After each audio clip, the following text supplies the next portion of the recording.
Nauram ti may sapasdag iti poultry farm sa jay Sulana Cagayan iti sanpayan amuan arason. Awan ti taraken ani raman ken tao an nadangran. Ada report ni Dayan Monica Tukay.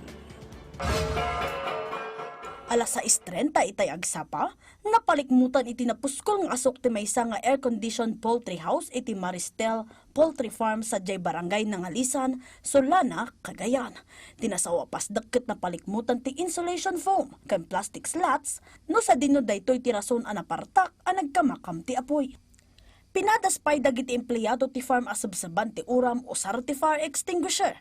Ngem, di makkel ti gilayab ti uram. Dagos mat-an ni respondian ti Solana Enrile Tugigaraw Fire Station, kenda dumapay tapno masabsaban ti apoy.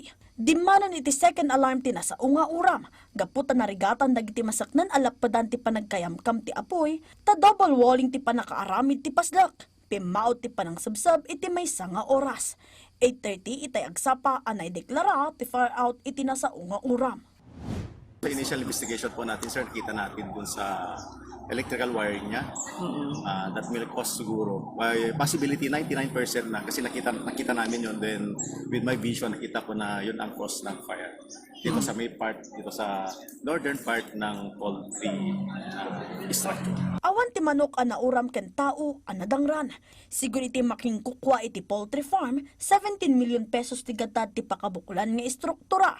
Ngem aging nga ita, manarimaan pa iti estimation ti danyos nga intunda ti nasa unga uram. Idi December 2016, ket adamot ti napasamak nga uram iti nasa umot lang a poultry farm. Dapat very accurate tayo sa mga facilities natin. Always i-check natin sa mga certified technician o electrician ang ating mga wirings yearly. Dapat para at least makita natin kung may dilapidated na portion ng other line ng current. Dayan Monica Tukay para iti Pagilian.